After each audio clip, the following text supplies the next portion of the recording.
Həyatın dərin səsləri qədim Azərbaycanın sükut dolu dağ ətəyində yerləşən Gülbahar kəndi, illərin ağırlığını daşıyan köhnə daş evləri, qoca palıd ağaclarının geniş kölgəsi və ətrafda əbədiyyət kimi axan çayları ilə insan ruhunun ən dərin künclərinə toxunan bir nağıl idi. Hər səhər günəşin qızılı şüaları dağların zirvələrindən aşağı süzülərkən, kəndin dar yolları və ulduzlarla bezənmiş gecələri, sanki keçmişin izlərini, ataların öyrətdiyi hikmətləri və insanın içində gizlənən sirli arzuları xatırladırdı. Bu torpaq nəinki fiziki, həm də ruhani bir məkan idi. Burada hər daş, hər yarpaq və hər axan çay öz hekayəsini danışırdı. Kəndin sakinləri sadə, amma dərin düşüncəli insanlardı.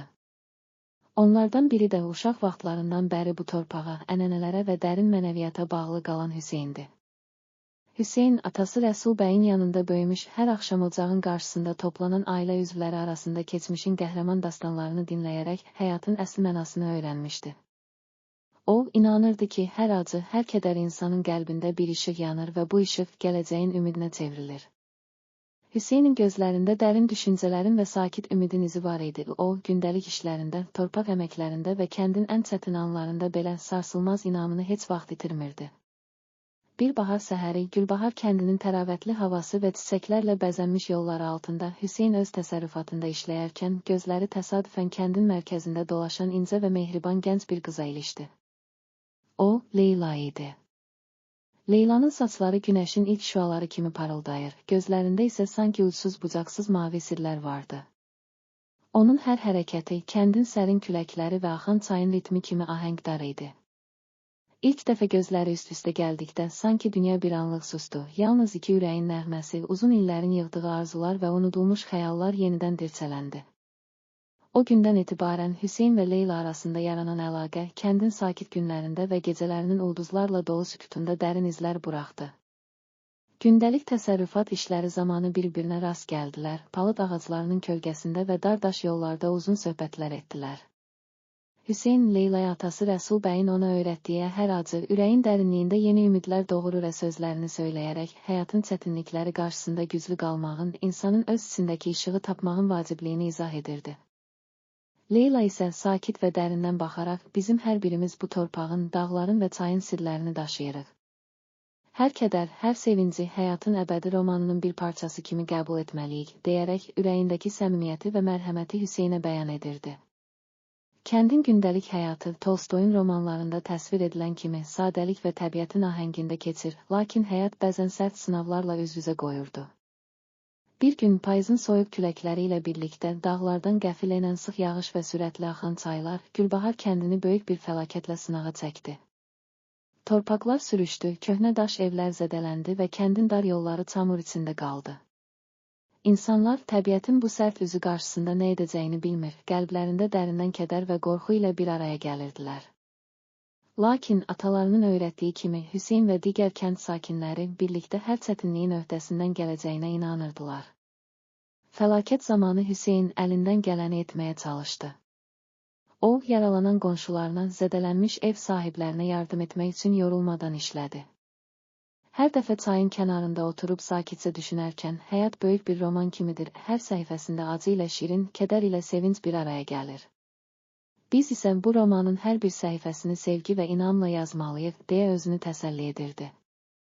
Leyla da eyni zamanda kəndin hər küncünə yayılmış kədəri unudub, yaralılara yardım edir, kimsəsizləri dəstəkləyirdi.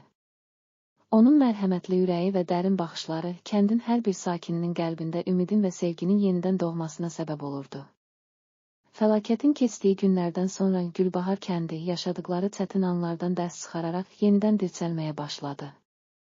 Kəndin yaşlıları, ataların nağıllarını və uzun illərin gətirdiyi hikməti yad edərək, gənclərə həyatın hər anı, acı ilə şirin, kədər ilə sevincin iç-içə keçdiyi böyük bir dərsdir, deyərək onlara inam bəxş edirdilər. Hüseyn və Leyladan bu fəlakətin yaratdığı dərsləri həyatlarının ən qiymətli hissələrindən biri kimi qəbul etdilər. Onların arasında yaranan sevgi yalnız romantik bir duyğu değildi, o, həm də insanların çətinliklər qarşısında necə birlikdə güclənə biləcəyinin, ümidin və insanlığın ən saf dəyərlərinin təcəssümü idi. Günlər keçdikcə Hüseyn və Leyla arasındakı bağ, kəndin hər küncündə danışıla biləcək bir nağıl halına gəldi.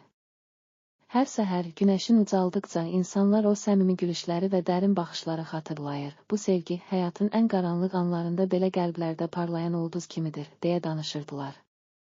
Hüseyn təkcə fəlakət anlarında deyil, gündəlik həyatda da kəndin təbii gözəlliyini və atalarının öyrətdiyi ənənələri insanlara çatdırmağa çalışırdı. O, kənd meydanında qoca palıd ağacının kölgəsində toplanan insanlara bizim torpağımız, dağlarımız və çaylarımız hər birimizin qəlbində yanan işığın əbədiliyini xatırladır. Həyatın hər dərsi bizə gələcəyin ümidini öyrədir, deyə səmimi və düşüncəli sözlər söyləyirdi. Leyla isə öz zərif üslubunda gənclərə və yaşlılara sevgi, mərhəmət və inam, bunlar hər çətinliyin öhdəsindən gəlməyin sirridir. Hər acı gələcək üçün yeni ümidlər daşıyır, deyərək kəndin ruhunu canlandırırdı.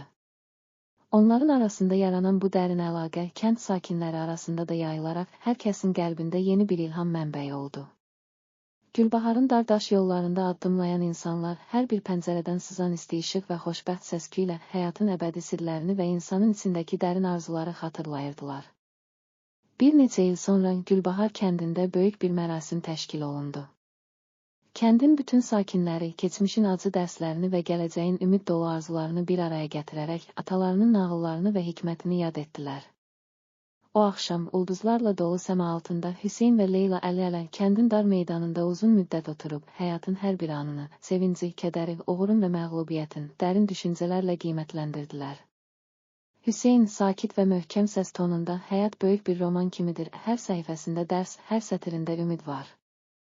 Biz bu romanı sevgi, mərhəmət və inamla yazırıq, deyərək bütün kəndin qəlbinə səmimi bir mesaj çatdırdı.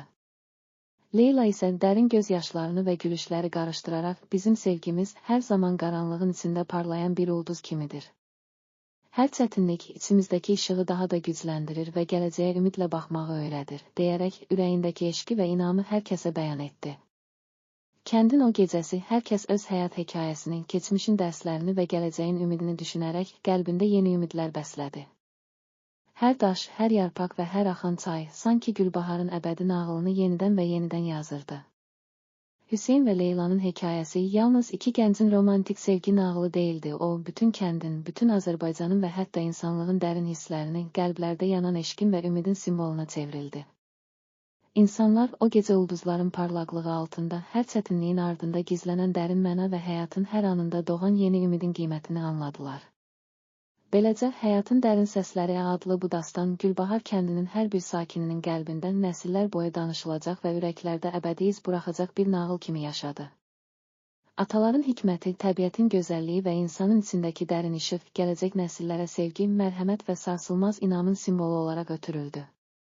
Hüseynin və Leylanın sevgisi kəndin hər bir küncündə, hər daşında, hər ağacının kölgəsində yaşadığı hər yeni gün günəşin qızılı şüaları ilə başlayan, ulduzların səmasını bəzəyən o sakit gecələrdə, insanlar öz həyat hekayələrini sevgi və ümidlə yenidən yazmağa davam etdilər. Beləliklə, Gülbahar kəndində həyat, Tolstoyun romanlarında təsvir olunan kimi böyük, dərin və ziddiyyətlərlə dolu oldu. Hər bir kəs, hər bir addımda keçmişin dərslərini və gələcəyin ümid dolu arzularını qəlbində daşıdı. İnsanlar öyrəndilər ki, hər acı bir dərsdir, hər kədər isə gələcək üçün yeni ümidlər doğurur. Bu dağların ətəyində, çayın sakitliyində və ulduzlarla dolu səmanın altında hər kəs həyatın dərin sirlərini, insanın içindəki eşqin və inamın əbədi işığını bir daha kəşf etdi. Bu nağıl yalnız bir kəndin və iki gəncin hekayəsi değildi, o, bütün insanlığın ürəyində, hər kəsin öz içində gizlədiyi dərin arzuların, keçmişin dərslərinin və gələcəyin ümidinin təcəssümü idi. Hər kəs Gülbaharın dar-daş yollarında, palıd ağaclarının kölgəsində və çayın axarında həyatın dərin sirlərini və insan qəlbinin əbədi işığını dinləyərək öz nağıllarını yazmağa davam etdi. İndi də o gecənin sükutunda, ulduzların parıltısında və kəndin hər küncündə Həyatın Dərin Səsləri adlı bu dastan gələcək nəsillərə sevgi və ümidin əbədi gücünü xatırladan bir şeir kimi səslənir. Hər kəs bilir ki, həyat acı ilə şirin, kədər ilə sevincin iç-içə keçdiyi böyük bir roman kimidir və biz, hər birimiz, bu romanın səhifələrini sevgi və inamla yazırıq. Beləcə, Gülbahar kəndində hər yeni gün torpağın, dağların və çayın sirlərini daşıyan, ataların hikmətini xatırladan, qəlblərdə əbədi işıq yandıran bir roman kimi davam etdi. İnsanların ürəklərində yanan eşq və ümid, sanki ulduzların sönməz parlaqlığı kimi gələcək nəsillərə daima işıq saçdı.